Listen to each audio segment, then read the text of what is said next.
Innal hamdalillah nahmaduhu wa nasta'inuhu wa nastaghfiruh wa na'udzu billahi min shururi anfusina wa min sayyiati a'malina. Man yahdihillahu fala mudilla lahu wa man yudlil fala hadiyalah. Asyhadu an la ilaha illallah wahdahu la syarika lah wa asyhadu anna Muhammadan abduhu wa rasuluhu alladzi la nabiyya wa la rasula ba'dah. Sallallahu wasallam alaihi wa ala alihi wa sahbihi wa man tabi'ahum bi ihsan, amma ba'd. Tahfidz Al-Quran adalah salah satu kurikulum pokok dalam pendidikan Islam yang banyak diabaikan oleh lembaga pendidikan Islam itu sendiri, tapi juga kadang disalahpahami oleh para penghafal Quran itu sendiri. Disalahpahami oleh para penghafal Al-Quran ketika mereka berhenti di tahfidz saja, seakan-akan setelah selesai hafalan Quran 30 juz, selesailah tugas utama belajarnya. Jelas ini keliru ya. Jika demikian maksudnya, ini tentu salah satu bagian yang diancam oleh Nabi SAW ketika seorang pembelajar dan pengajar Al-Quran ditanya oleh Nabi bagaimana amalnya. Qara'tu fikal Quran, aku membaca Al-Quran karena engkau, aku mempelajari Quran, mengajar Quran. Tapi kemudian kata Nabi SAW, Allah membalikkan, kadzabta, kamu bohong. Bal qara'tal Quran liyuqala laka qari, kamu belajar Al-Quran atau qira'a dalam konteks hadis itu menghafal Al-Quran agar kamu mendapatkan gelar qari. Qari itu kalau sekarang al-hafidz. Udah selesai ya. Karena dia sudah dapat gelar itu, kemudian dia merasa cukup. Kalau memang itu yang dicari, yang diharapkan, maka kata Nabi, fasuhiba ala wajhi finnar tsumma turiha fiha, dia akan ditarik, kepalanya di bawah, kakinya ditarik, digebruskeun kanu neraka. Kalau memang obsesi utamanya agar dapat gelar al-hafidz, agar dapat sertifikat, apalagi punya ijazah sanad dan sebagainya, tentu ini sesuatu yang salah paham. Karena tahfidz Al-Quran itu bagian ya, saya sebut tadi bagian dari kurikulum, berarti bukan sepenuhnya. Bagian dari kurikulum pendidikan Islam dan yang paling dasar ya, yang paling dasar. Kenapa yang paling dasar? Ada beberapa penjelasan. Pertama, pendidikan dalam Islam itu orientasinya innama yakhsyallaha min ibadihil ulama. Bagaimana menanamkan ketakutan yang tinggi kepada Allah. Dan ini gak bisa pakai gelar. Jadi jamin gelarna ustad lebih berilmu dibanding bapak-bapak, ibu-ibu yang belum jadi ustad. Jadi jamin gelarna dokter, profesor lebih berilmu dibanding yang tidak sarjana. Bukan. Ukurannya bukan gelar. Gelar itu formalitas duniawi saja. Pendidikan dalam Islam itu bagaimana melahirkan generasi yang takut kepada Allah. Apa kriteria takutnya? Ya seperti yang digambarkan dalam Al-Quran. Di antaranya dalam konteks ilmu yang dimaksud tadi, al-ulama itu bukan para ulama nu aya di persis, di persisnya staf PD, staf PC nya, atuh rugi bapak ibu nulis staf PC, staf PD ka surgana telah. Ya payahna yang jadi staf PD, staf PC. Al-ulama itu diantaranya dijelaskan di surat Az-Zumar amman huwa qanitun ana al-laili sajidan wa qa'iman yahdarul akhirata wa yarju rahmatah rabbi qul hal yastawil ladina ya'lamun wal ladina la ya'lamun innama yatadzakkaru ulul albab. Orang yang di waktu malamnya qanit itu berdiri tunduk, ya. Qunut kan disebut qunut itu berdiri lama dan tunduk lillah kepada Allah, sujud berdiri, maksudnya sholat malam. Kenapa dia sholat malamnya lama? Qanit itu menunjukkan lama, karena memang di Al-Qur'annya sholat malam itu lama. Qumil laila illa qalila nisfahu aw yanqus minhu qalila aw zid alaihi. Ya, jadi kalau kita belum sholat malam lama ini belum takut kepada Allah, atau takutnya masih dikit. Wa minal laili fasjud lahu wasabbihu lailan tawila, lailan qasira. Tawila teh panjang pondok. Jadi ukurannya itu, kenapa dia sampai sholat malam lama begitu? Karena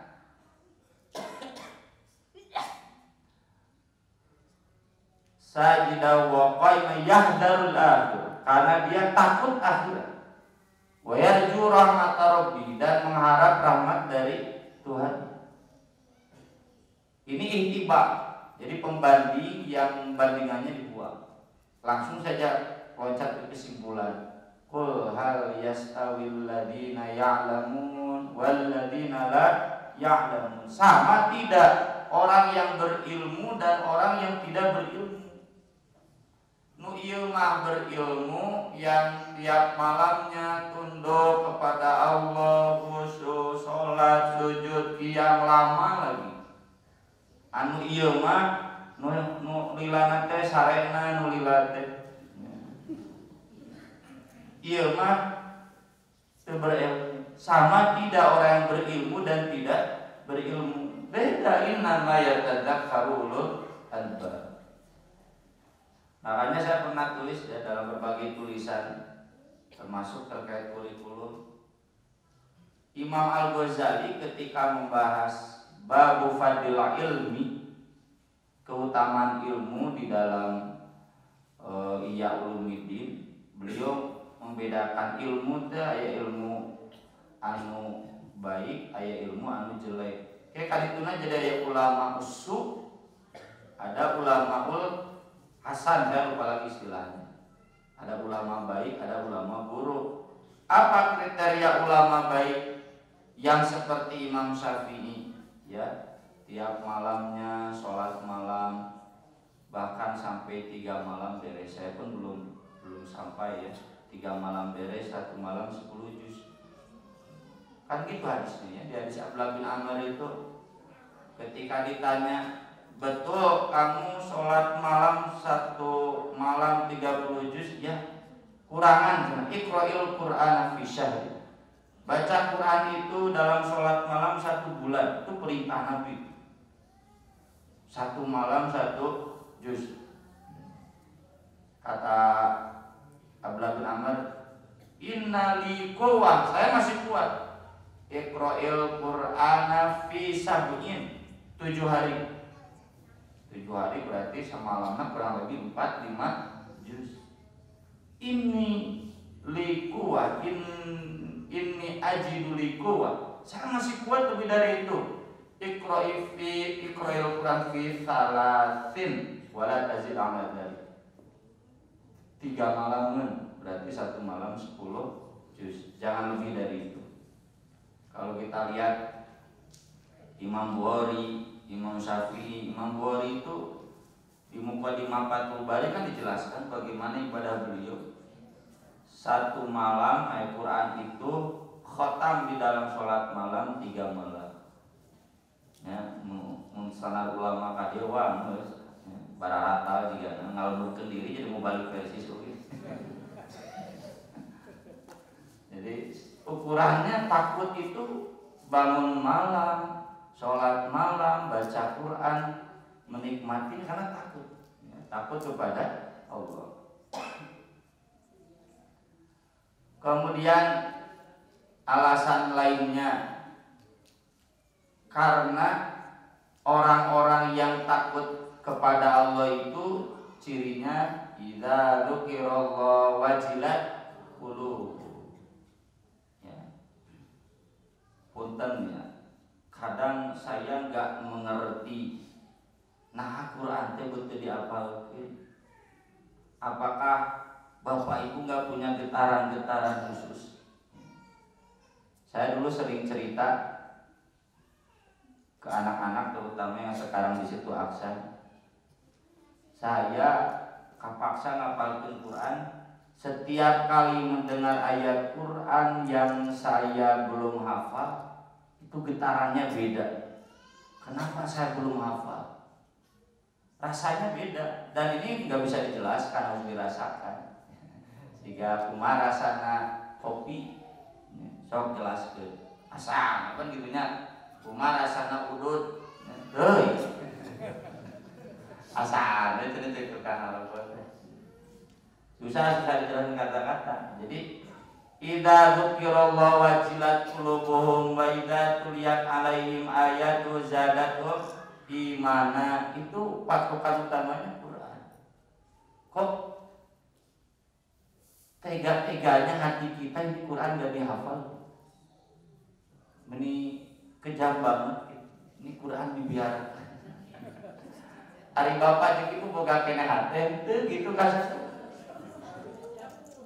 Tapi di Al-Quran afala yatadabbaruna Quran am ala qulubin aqfalha. Kenapa tidak ditadabburi Al-Quran? Kunci hatena geus kakunci. Boga kene hate teh Quran teh diapalkeun diculkeun we gitu. Itu pendidikan Islam itu bagaimana mengarah ke sana.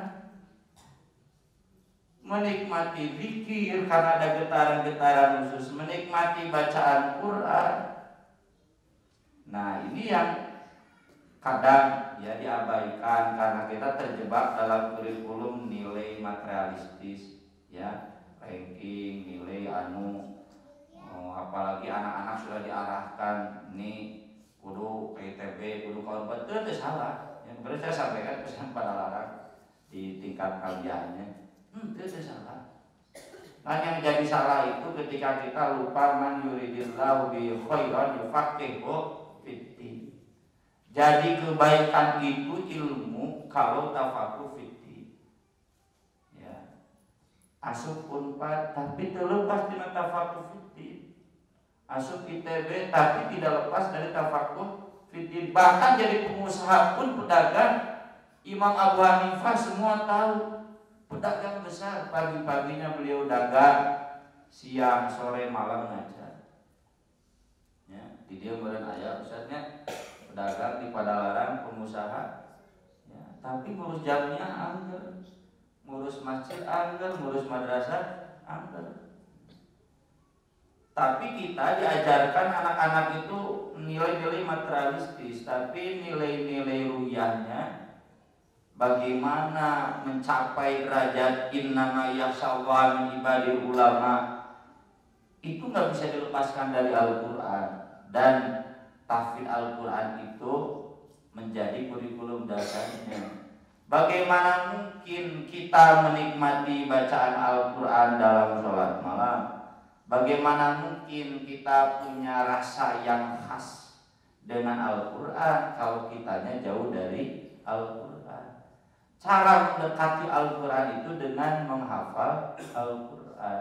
Maka dari itu, atau salah satu kebobrokan pendidikan di Yahudi sampai melahirkan orang-orang yang fasik, ya, atau bahasa Imam Al-Ghazali ulama usuk, ada ilmu agama tapi teu ihya teu hirup. Itu kan alam ya'ni lil ladina amanu an tahsha'a qulubuhum dzikrillah wa ma nazala minal haq. Jadi kita itu harus sampai khusyuk zikir, khusyukan Al-Qur'an, menikmatinya. Wala yakunu kalladzina utul kitab faqala alaihimul amad. Ada ada jarak dengan Al-Quran. Faqasat qulubuhum, hatinya keras, wa katsirun minhum fasiqun, jadi pas kan gambaran hati keras itu di Al-Qur'annya jelas. Lau anzalna hadzal qur'ana ala jabalin la ra'aitahu khashi'an mutasaddian min khasyatillah. Itu khasyiah itu. Kalau kami turunkan Al-Qur'an ke gunung di Arab gunung batu. Nah, itu jika di Padalarang bisa dialap ke sini. Gunung batu. Ayam mulanya dicitatai gunung batu. Gunung batu teh hancur karena takut kepada Allah. Ari hati urang jeung batu heuras mana? Nah, itu mana tengah getar-getar aja. Bagaimana bisa merasakan getaran-getaran itu kurang khusyuk. Dan itu tidak bisa dengan fatol alaihimul amad, jaga jarak dari Al-Quran. Ukuran jaga jarak dari Al-Quran, bapak-bapak, ibu-ibu apal Quran itu. Sok ngapalkeun Quran tara. Lamun tara berarti ada jaga jarak. Sok bagi penghafal Quran itu ngapalkeun Quran beli pohode itu berarti udah ada jaga jarak, berarti enggak punya hati. Tsumma qasat qulubuhum min ba'di dzalika fahyakal hijarah au asyaddu qaswa. Tadi Yahudi teh gara-gara fatul alaihimul amad faqasat qulubuhum wa katsirun minhum fasiqun. Yahudi itu artinya keras, lebih keras daripada batu. Gunung batu wae mau diturunkeun Al-Qur'an ngageter. Urang ge ngageter, ngageterna tuur. Jeung panon. Lain ngageter hate, ngageter panon. Nah, itu untuk mengukur sejauh mana kadar takut kita kepada Allah. Dan menghafal Quran itu salah satu barometer. Maka dari itu memang ya hafalan Quran itu sangat tergantung kecerdasan. Tapi bukan satu-satunya. Ya, ngecerdasi loh Pak, nu hafal Quran. Mau profesor, dokter, palali teu hafal Quran. Kecerdasan mempengaruhi, tapi yang paling mempengaruhi tentu adalah semangat. Nabi SAW saja mengatakan bi'sama ya'adim an yakula nasitu kaita wa kaita bal nusya. Jadi mun cerdas tereng ngapalkeun, tapi ingat ya, Quran itu punya mujizat nanon babaliko. Dan kita umumnya putus asa. Nasitu kaita wa kaita, kata Nabi, bal nusya, justru dijadikan lupa ku Allah.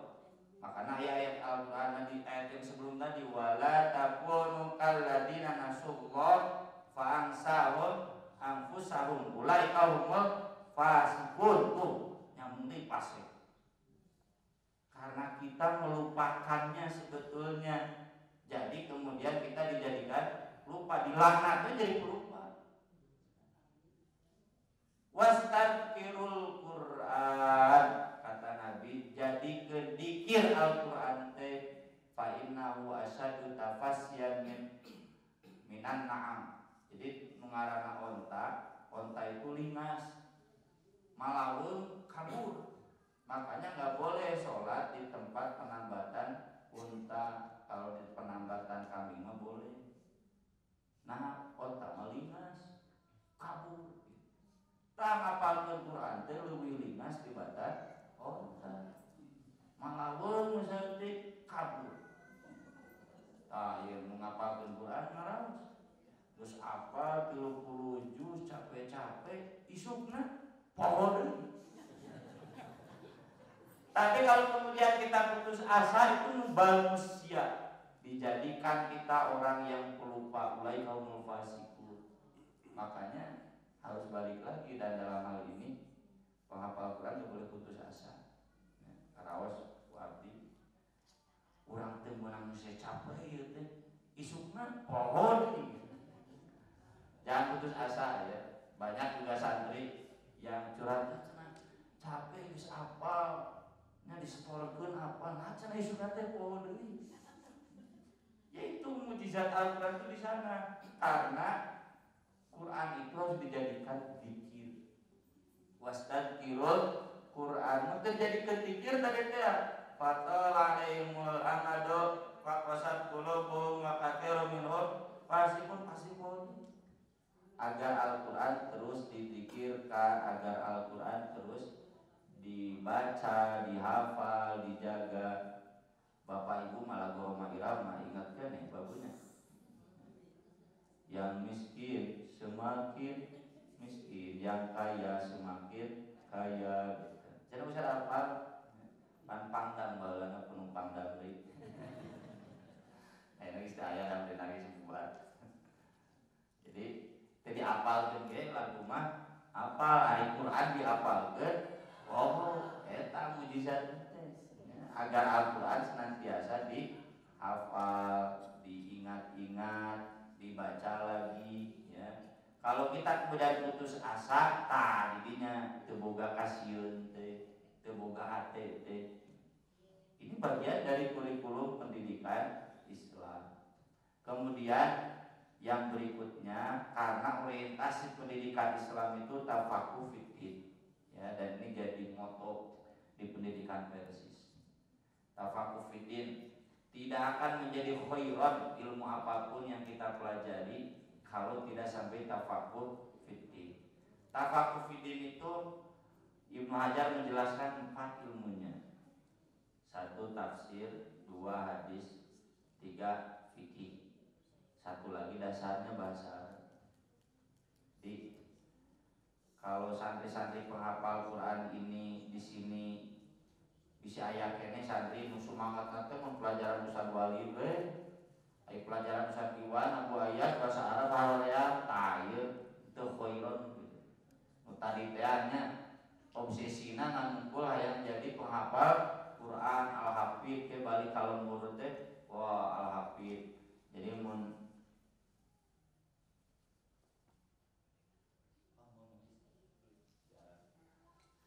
lamun aya nu mondangjang hajatan teh amplopna gede gitu. Orientasina kadinya wah itu orientasi dunia. Harus tafakuh fiddin sampai memperdalam agama dan belajar fikih, belajar hadis, apalagi belajar tafsir. Modal utama nanti kudu hafal Quran. Kalau kita belajar fikih, hadis, tafsir, hafal Quran, eta teh lain ibarat masak teh diuyahan. Moal ngeunah mubadir. Mubadir ilmu itu kemudian lepas lagi. Karena dasarnya di Al-Quran. Maka dari itu saya pribadi dan kita semua ya mengucapkan selamat ini kepada para penghafal Quran. Anda punya modal yang besar untuk tafakuh fiddin yang tidak bisa digapai oleh semua orang, bahkan oleh semua mubalik.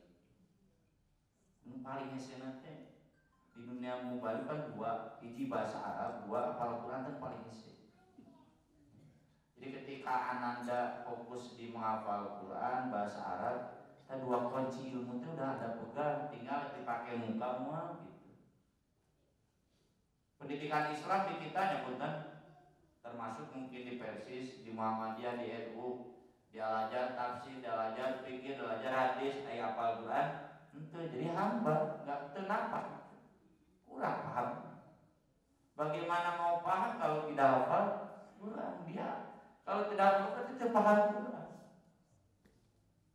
Makanya saya udah wanti-wanti dari awal ketika penelitian bareng Ustaz Wali, anama nanya mal ayat tek nanya tema, kok ente baca ayat nuduhkeun ente teh ngapal Quran teh ngarti gitu.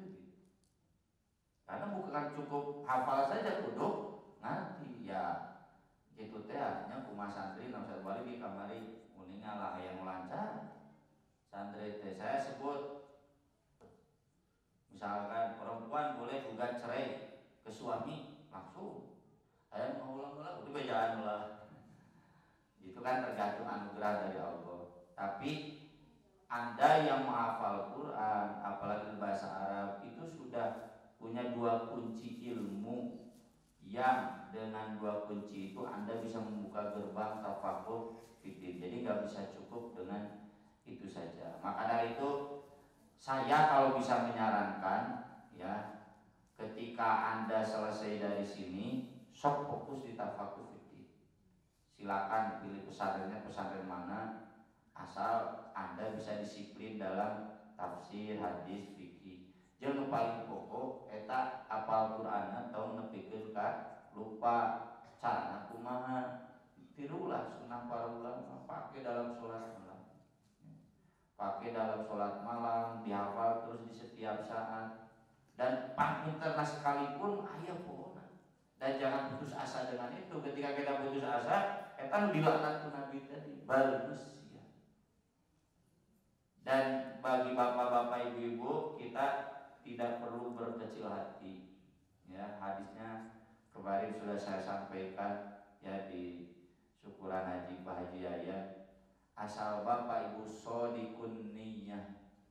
Najan teu kaudag hafal Quran teh bisa bahasa Arab tapi bapak ibu dalam hati kecil tetap bersemangat ingin dan ikut mendoakan. Nu paling pokok ngadoakeun unggul nyumbang ka dieu ka Baitur Rahman. Dengan ikut menyumbang pahala bapak ibu yang tidak hafal Quran sama.